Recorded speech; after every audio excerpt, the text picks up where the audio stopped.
আজকের রেসিপি ফিরনি। মোগলাই খানার মেন যে বিরিয়ানি, চিকেন চাপ এগুলো খাওয়ার পর শেষ পাতে একটু ফিরনি থাকলে কিন্তু খাওয়াটাই পুরো জমে যায়। বিরিয়ানি চিকেন চাপের রেসিপি আমি অলরেডি আগেই শেয়ার করে দিয়েছি। চলুন শুরু করা যাক আজকের এই ফিরনির রেসিপি। আজকের ফিরনি কিন্তু বাড়িতে বানানো হলেও দোকানের থেকে কোনো অংশে কম নয়। তাহলে চলুন শুরু করা যাক আজকের এই ফিরনির রেসিপি। ফিরনি বানাতে প্রথমেই যেটা লাগছে সেটা হলো বাসমতি চাল। আমি এখানে সেন্টেড বিরিয়ানি রাইস নিয়েছি। আমি এখানে 50 গ্রাম চাল নিয়েছি। পরিমাণটা ঠিক যেমন দেখাচ্ছি চেষ্টা করবেন সেরকমই সেম রাখার, তাহলে ফিরনিটাও কিন্তু দারুণভাবে সেট হবে। আমি 1 লিটার দুধের জন্য 50 গ্রাম চাল নিয়েছি। এটা কিন্তু একদম পারফেক্ট মাপ, এর থেকে কিন্তু কম বা বেশি নেবেন না। চালটাকে জাস্ট 1 থেকে 2 বার একটু ধুয়ে নিয়েছি। চালটাকে কিন্তু বেশিবারও ধোবেন না, তাহলে চালের মধ্যে যে স্টার্চটা থাকে সেই স্টার্চটা বেরিয়ে গেলেও কিন্তু ফিরনির মধ্যে যে স্টিকিনেসটা সেটাও কিন্তু থাকবে না। চালটাকে ধুয়ে নিয়ে এবার আধা ঘন্টার জন্য এই চালটাকে আমি একটু ভিজিয়ে রেখে দেব। যতক্ষণ এই চালটা ভিজছে ততক্ষণ ফিরনিটা সেট করার জন্য আমি এই রকম ফিরনি জমানোর এরকম মাটির পাত্র নিয়ে নিয়েছি। আমি 4টে এরকম ফিরনির প্লেট নিয়েছি। আপনি কিন্তু স্টিল বা কাঁচের প্লেটেও বসাতে পারেন, তবে এরকম মাটির বাসনে বসালে কিন্তু দারুণ লাগে দেখতে, কারণ পুরো ময়েশ্চারটা টেনে নেয় আর ফিরনিটা ভীষণ সুন্দর লাগে দেখতে। আমি এই মাটির বাসনগুলোকে জলের মধ্যে একটু ভিজিয়ে রাখলাম। অপরদিকে চালগুলোও দেখুন আধা ঘন্টা এরকমভাবে জলের মধ্যে ভিজে রেখেছিলাম। এবার এই জলটাকে আমি এক্সেস জলটাকে ছেঁকে বের করে নেব। এবার এই চালটাকে এইভাবেই ছাঁকনির মধ্যে 30 মিনিটের জন্য একটু রেখে দেব। আপনি চাইলে রোদে বা একটু হাওয়ার তলাতেও একটু শুকিয়ে নিতে পারেন। এই চালের টেক্সচারটা কিন্তু একদম ঝরঝরে হতে হবে। আমি একটু রোদের তলার মধ্যে রেখে দিয়েছিলাম।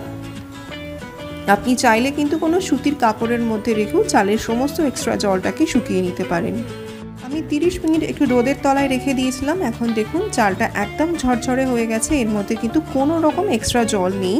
এইবার আমি এই চালটাকে মিক্সিং জারের মধ্যে নিয়ে নিয়েছি।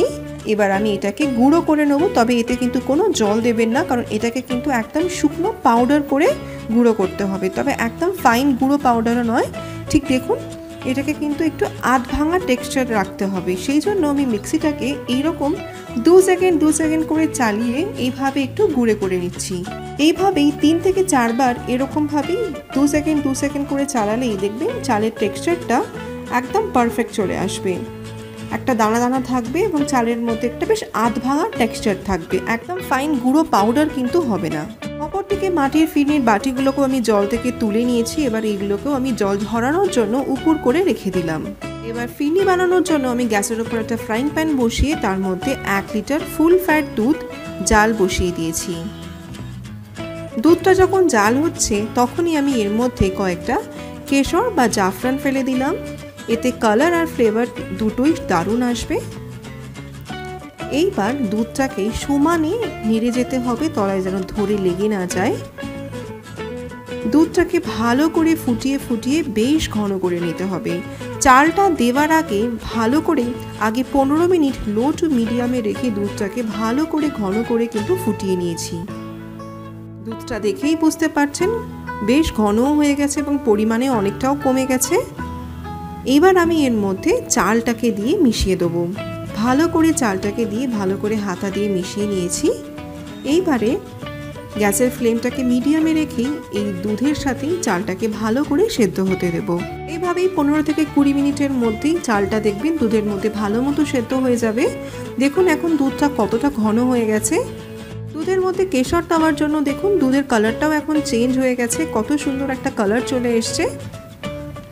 দুধটা এখন বেশ ঘন হয়ে গেছে। প্রায় 15 থেকে 20 মিনিট লেগেছে আমার এই চালটাকে সেদ্ধ হতে। এবার আমি এর মধ্যে দিয়ে দেবো চিনি। আমি 50 গ্রাম চাল নিয়েছিলাম 1 লিটার দুধের জন্য, তার জন্য আমি দিয়ে দিচ্ছি 75 গ্রাম মানে 75 গ্রাম চিনি। এটা কিন্তু একদম কারেক্ট মাপ, কারণ ফিরনি কিন্তু বেশি মিষ্টি ভালো লাগে না, একটু হালকা মিষ্টিটাই কিন্তু খেতে বেশি ভালো লাগে। চিনিটাকে দিয়েও ভালো করে মিশিয়ে নেব, কারণ চিনিটা দিলে একটু আবার জল ছাড়ে। এবার একটু পাতলা হয়ে যাবে, আবারও ভালো করে মিশিয়ে এটাকে একটু ফুটিয়ে নেব। ফিরনি কিন্তু এখন একদম হয়ে গেছে, ফিরনির টেক্সচারটা দেখেই বুঝতে পারছেন। বেশ ঘন একটা টেক্সচার চলে এসেছে, এর থেকে কিন্তু আর বেশি আমি ঘন করব না। এবার আমি একদম শেষে ফিনিশিং টাচে দিয়ে দিচ্ছি 1 টিস্পুন মতো একটু কেওড়ার জল। যেহেতু আমি এর মধ্যে কেওড়ার জল দিচ্ছি তাই আমি আলাদা করে এর মধ্যে এলাচের গুঁড়ো ব্যবহার করলাম না। কেওড়ার জলের গন্ধটা অনেকটাই বেশি স্ট্রং হয়। এবার ভালো করে কেওড়ার জলটাকে দিয়ে ভালো করে মিশিয়ে নেব। এখন একদম রাইট কনসিস্টেন্সিতে চলে এসেছে, আমি গ্যাসটাকে এবার অফ করে দিলাম। এইবার আমি যে মাটির বাসনগুলোকে সাজিয়ে রেখেছিলাম এর মধ্যে এবার আমি এই ফিরনিটাকে বেড়ে নেব। ফিরনিটা কিন্তু গরম থাকা অবস্থাতেই আপনাকে বাটির মধ্যে বেড়ে নিতে হবে, ঠান্ডা হয়ে গেলে কিন্তু ওটা একদম জমাট হয়ে যাবে, তাই এটাকে বাটির মধ্যেই কিন্তু জমাতে হবে। তাই আমি এটাকে সাথে সাথে এইরকম বাটিগুলোর মধ্যে আমি সাথে সাথে বেড়ে নিয়েছি। মাটির পাত্রগুলোর বাড়ার পরও আমার খানিকটা বেঁচে ছিল, তাই আমি কিছু স্টিলের বাসনের মধ্যেও বেড়ে নিলাম। আপনারা চাইলে কিন্তু কাঁচের বাসনের মধ্যেও সেট করতে পারেন। এবার ফিরনিগুলোকে দেওয়ার পর আমি ওপর থেকে একটু এরকম জাফরান বা কেশরের একটু ওপর থেকে 2-1টা ছড়িয়ে দিলাম, এতে কালারটা আরও সুন্দর আসে। সব কটার মধ্যে আমি এভাবে কেশরগুলোকে ওপর থেকে দিয়ে দিলাম। অলরেডি এটাকে এমনি 2 থেকে 3 মিনিটের মধ্যেই কিন্তু এটা অলরেডি জমে গেছে। এবার আমি এটাকে ঢাকা দিয়ে ঢেকে দেবো। যদি ঢাকা থাকে ঢাকা দিয়ে ঢাকতে পারেন কোনো বাটির, আদারওয়াইজ এরকম অ্যালুমিনিয়াম ফয়েল পেপার দিয়েও পুরো বাটিটাকে মুড়ে নিয়ে কভার করে নিতে পারেন। আমি সমস্ত কটা বাটিগুলোকে এরকম অ্যালুমিনিয়াম ফয়েল দিয়ে আমি মুড়ে নিয়েছি। এবার আমি এগুলোকে ফ্রিজে রেখে দেবো সেট হওয়ার জন্য। মিনিমাম 3 থেকে 4 ঘন্টার মতো রাখলেই এটা সেট হয়ে যায় সুন্দর করে। তবে আমি কিন্তু এটাকে ওভারনাইট রেখে দিয়েছিলাম, ওভারনাইট এটাকে পুরো সুন্দর করে জমতে দিয়েছিলাম। এবার আমি ফ্রিজ থেকে বার করে ঠান্ডা ঠান্ডা সার্ভ করে নিয়ে দেখাচ্ছি। আমি জাস্ট কভারটাকে খুলে নিয়ে দেখাচ্ছি, দেখুন ফিরনিগুলো কত সুন্দর সেট হয়েছে। শুধু মাটির বাসনগুলোও নয়, স্টিলের বাসনগুলোর মধ্যেও দেখুন সুন্দরভাবে কিন্তু ফিরনিগুলো দারুণভাবে সেট হয়েছে। বাটিটা ধরে এরকম উল্টালেও কিন্তু ফিরনি একটুও পড়ছে না।